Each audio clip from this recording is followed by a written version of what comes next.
Salue la presse parlée, écrite, télévisée et les médias en ligne.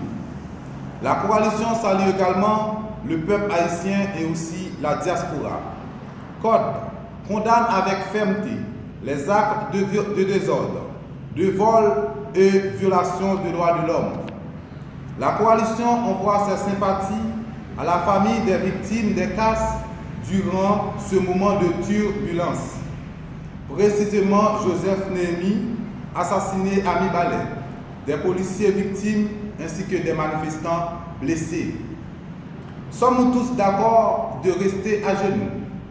Depuis des années, pour des raisons économiques et politiques, notre chère patrie, notre Haïti, subit d'une maladie d'obsession de pouvoir à tout prix de ses élites, avec une masse défavorisée qui pense que par son ventre.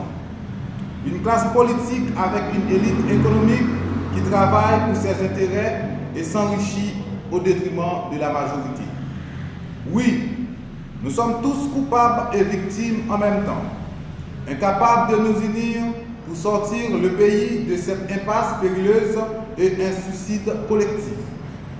Si réellement la démocratie est le système politique le plus conforme à la nature humaine, pourquoi plus de 13 millions d'Haïtiens acceptent de rester dans leur silence et regarder une majorité qui jouisse toujours et toujours les privilèges? Une bourgeoisie importatrice, corrompue et non progressiste, une classe politique sans vision, sans doctrine, sans objectivité, qui s'excuse et s'accuse entre eux depuis plus de 30 ans. Pendant qu'Haïti fait partie des 10 pays les plus pauvres du monde.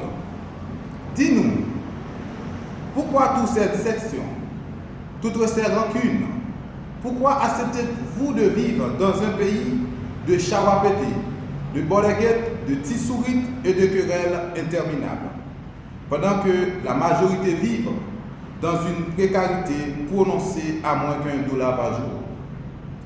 Vous ne priorisez pas l'accès à l'emploi pour ces jeunes qui est un droit inaliénable.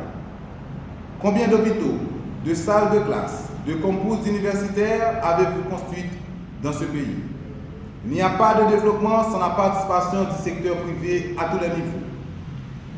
Où allons-nous, peuple courageux et infatigable? Sommes-nous tous d'accord de rester au bas de l'échelle, humiliés et mis en quarantaine depuis notre existence comme peuple? Peut-on continuer à diriger avec cette constitution qui à la base déchire notre société?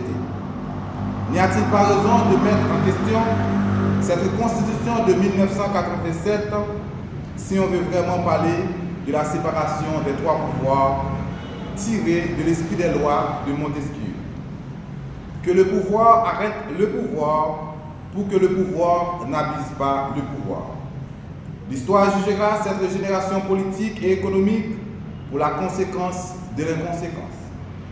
Il faut réconcilier le pays avec une constitution pour jeter la base d'une nouvelle société sans division, sans exclusion et équitable à tous. Vivre Haïti, vivre la démocratie, vivre la paix et la souveraineté nationale. Merci.